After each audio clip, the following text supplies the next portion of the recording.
ഇന്ന് മുഖ്യമന്ത്രി പറഞ്ഞ വാചകം ഇതാണ്. കോൺഗ്രസിന്റെ പ്രകടന പത്രികയിൽ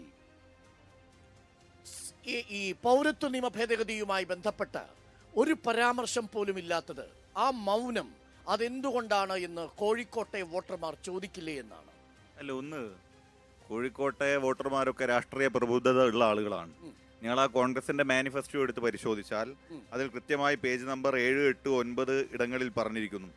ഇന്ത്യയുടെ ഭരണഘടന വിഭാവനം ചെയ്യുന്ന ആർട്ടിക്കിൾ 15 നമുക്കറിയാലോ.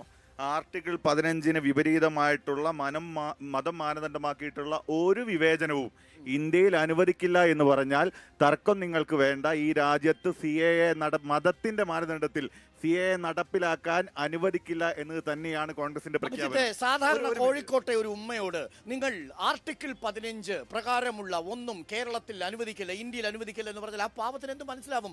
പൗരത്വ നിയമ ഭേദഗതി ഈ സർക്കാർ അധികാരത്തിൽ വന്നാൽ, ഈ ഐക്യജനാധിപത്യ മുന്നണി അധികാരത്തിൽ വന്നാൽ, കോൺഗ്രസ് അധികാരത്തിൽ വന്നാൽ റദ്ദു ചെയ്യുമെന്ന് വ്യക്തമായി പറഞ്ഞൂടെ? എന്താ തർക്കം നിങ്ങൾക്ക്? ഇത് AICCയുടെ മാനിഫെസ്റ്റോ നിങ്ങൾ കണ്ടു. നിങ്ങൾ കേരളത്തിലെ UDFന്റെ പ്രകടന പത്രിക എടുത്ത് പരിശോധിക്കുക.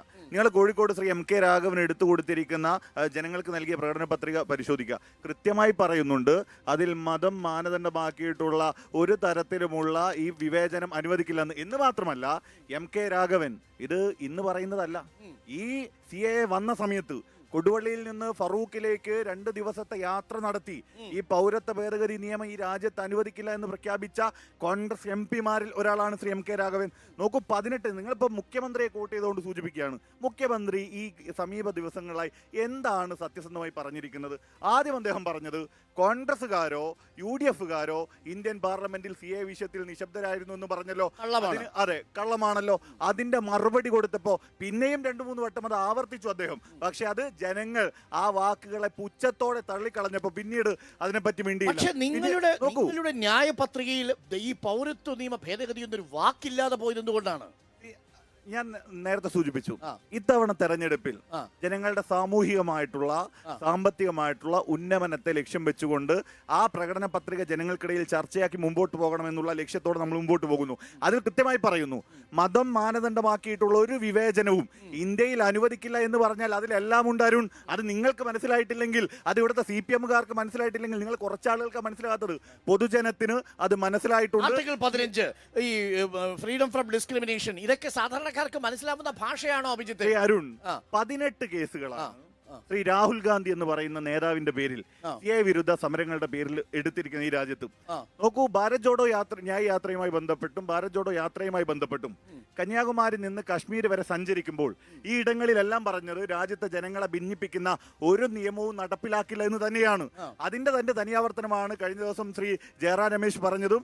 അത് തന്നെയാണ് സംഘടനാകാരൻ. പക്ഷെ അപ്പോഴും മല്ലികാർജുൻ ഖർഗെ ഒരു രാവ് വെളുത്തിട്ട് പറയാമെന്ന് മറുപടി പറഞ്ഞു പോയ ആളെ പിന്നീട് പൊടിയിട്ട് കണ്ടിട്ടില്ല CAA വിഷയത്തിൽ. അരുൺ, എന്താണെന്നറിയോ, അങ്ങ് കേരളത്തിലെ പാർട്ടികളെ കാണുമ്പോൾ 4-3-7 ആളുകളുള്ള പാർട്ടിക്കാർ കണ്ണൂർ ഇരുന്നാൽ ജില്ലാ കമ്മിറ്റി, 4-3-7 ആളുകൾ തിരുവനന്തപുരത്ത് ഇരുന്നാൽ സംസ്ഥാന സെക്രട്ടേറിയറ്റ്, അതേ ആളുകൾ കേന്ദ്രത്തിൽ ഇരുന്നാൽ സെൻട്രൽ ബ്യൂറോ എന്ന് പറയുന്നിടത്ത് നിന്ന് ഞങ്ങളുടെ സംഘടനാ കാര്യങ്ങൾ പറയാൻ, കോൺഗ്രസിന്റെ കാര്യങ്ങൾ പറയാൻ സംഘടനാകാര്യ ജനറൽ സെക്രട്ടറി ഉണ്ട്.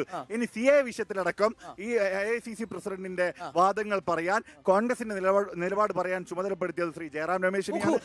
അദ്ദേഹം ഞാൻ വളരെ ഓപ്പണായ ഒരു കാര്യം ചോദിക്കാപ്പിച്ചത്, ഈ കഴിഞ്ഞ ഒരാഴ്ചയായി കേരളത്തിൽ 3 കാര്യങ്ങളുടെ കാര്യത്തിൽ നിങ്ങൾക്ക് വീഴ്ച പറ്റൂ എന്നുള്ളത് ലീഗിനെ അടക്കം ബുദ്ധിമുട്ടിച്ചുകൊണ്ടിരിക്കുന്ന ഒരു ചോദ്യമാണ്. ഒന്ന്, നിങ്ങൾ വയനാട്ടിൽ രാഹുൽ ഗാന്ധി വരുമ്പോൾ കൊടിയുയർത്താൻ കഴിയാത്തൊരു സാഹചര്യം ഉണ്ടാവുന്നു. അതിനാദ്യം നിങ്ങളൊരു ന്യായീകരണം പറയുന്നു. രണ്ടാമത് നിങ്ങൾ വ്യക്തമായി പറയുന്നു BJPയുടെ പ്രചരണക്കിണിയിൽ വീഴാതിരിക്കാനുള്ള തന്ത്രം.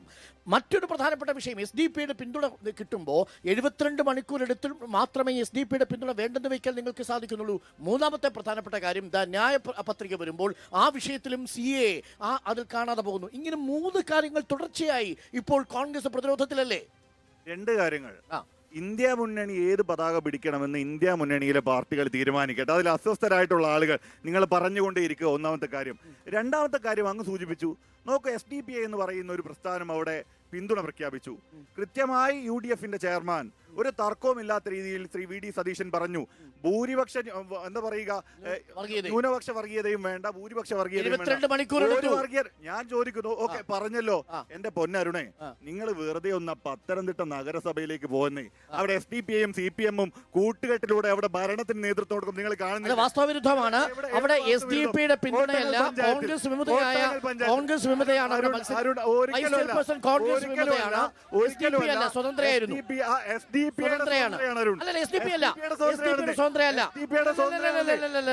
അഭിജിത്തെ അല്ലല്ല, അല്ലല്ല, പത്തനംതിട്ട നഗരസഭയിൽ കോൺഗ്രസിന്റെ വിമതയായി മത്സരിച്ച ആമിന ഹൈദരാലിയുടെ കാര്യമാണെങ്കിൽ ആമിന ഹൈദരാലി SDPയുടെ സ്ഥാനാർത്ഥിയല്ല, സ്വതന്ത്രമല്ല. അങ്ങ് സത്യസന്ധമായി വസ്തുതാപരമായി അവിടെ ഒരു അന്വേഷണം നടത്തുക. അവർ മത്സരിച്ചത് SDP. ഞാൻ കണ്ടു അവരുടെ നാമനിർദ്ദേശ പത്രിക, ഞാൻ കണ്ടു അവരെ കുറിച്ച് ഇലക്ഷൻ ഓഫീസിൽ രേഖപ്പെടുത്തിയിരിക്കുന്നത് ഞാൻ കണ്ടു. അപ്പൊ പത്തനംതിട്ടയിലെ വാദം നിൽക്കില്ല. പക്ഷേ കോട്ടാങ്ങൽ പഞ്ചായത്ത് ഒന്ന് പറഞ്ഞു കൊടുക്കുന്നേ.